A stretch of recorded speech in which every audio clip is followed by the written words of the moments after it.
कोणत्याही प्रकारचं वाटण न वापरता फक्त कांद्यावरती मी तुम्हाला झटपट सुकं चिकन कसं बनवायचं ते आता मी तुम्हाला दाखवणार आहे. त्याच्यासाठी मी इथे अर्धा किलो चिकन घेतले आणि ते स्वच्छ 3-4 वेळा धुवून घेतलेलं आहे. चिकन साफ केल्यानंतर याच्यामध्ये आपण टाकणार आहोत हळद, मीठ आणि लाल तिखट.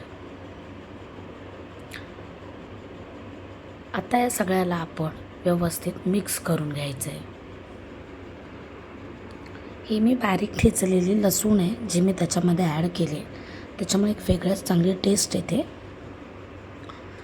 याला काही जास्त वेळ लागत नाही. ही रेसिपी तुम्ही फक्त जास्तीत जास्त 20 मिनटामध्ये बनवू शकता.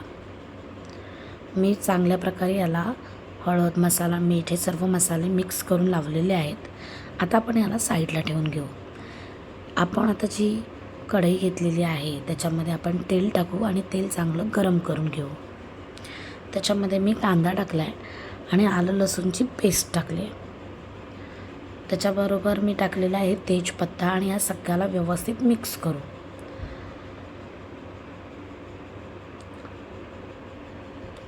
कांदा लवकर शिजावा याच्यासाठी मी टाकणार आहे थोडंसं आता याच्यामध्ये मीठ.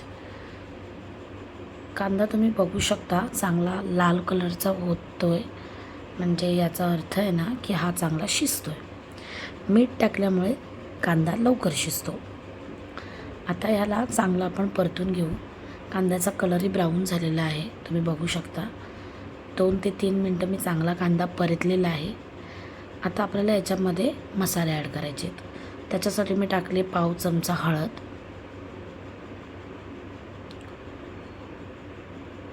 थोडीशी मी टाकले कांदा लसूण मसाला. कांदा लसूण मसाल्याचा जो एक टेस्ट असतो ना तो खूप छान असतो. परत मी टाकले थोडीशी लाल मिरची पावडर आणि थोडीशी कलरसाठी दुसरी एक लाल मिरची पावडर मी ॲड केली. थोडासा गरम मसाला मी टाकला आहे आणि याच्यामध्येच आता मी चिकन मसालाही ॲड केला आहे. आता या सगळ्याला आपल्याला व्यवस्थित मिक्स करून घ्यायचं आहे. मसाला आणि कांदा हे जेव्हा आपण मिक्स करू ना तेव्हा ते व्यवस्थित 1-2 मिनटं चांगलं त्याला परतून घ्यायचं आहे. तर कांद्याचा किंवा मसाल्याचा आपल्याला असा एक उग्रासा वास येत नाही आणि टेस्टही चांगली येते.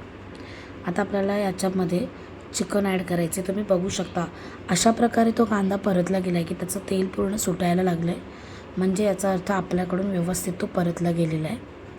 आता याच्यामध्ये मी मॅरिनेट केलेलं चिकन ॲड करणार आहे आणि तेही चांगलं व्यवस्थित परतून घेणार आहे. आता ऑलरेडी आपल्याला हे सुकं चिकन बनवायचं आहे, त्याच्यामुळे आपल्याला याच्यावरती झाकण जे मारू त्याच्यावरती आपल्याला पाणी वगैरे काहीच ठेवायचं नाही आहे, कारण चिकनला असंही पाणी सुटतंच आणि तेच आपल्यासाठी जास्त पाणी होणार आहे. तर तेच व्यवस्थित मिक्स करून त्याच्यावरती आपण झाकण ठेवणार आहोत आणि हे झाकण आपण कमीत कमी 10 मिनटं तरी ठेवून घेणार आहोत. आता आपण त्याच्यावरती व्यवस्थित झाकण ठेवणार आहोत. हे 10 मिनटं ठेवलेलं झाकण आहे. 10 मिनटं झालेली आहेत. आपण ओपन करून बघू. तुम्ही बघू शकता व्यवस्थित मस्त त्याला तेलही सुटलेलं आहे आणि पाणीही सुटलेलं आहे. आणि ही तुम्ही जे बनवलेलं चिकन आहे हे तुम्ही तांदळाची भाकरी किंवा मस्तपैकी भात ह्याच्याबरोबरही मिक्स करून खाऊ शकता. नक्की सांगा कशी वाटली रेसिपी.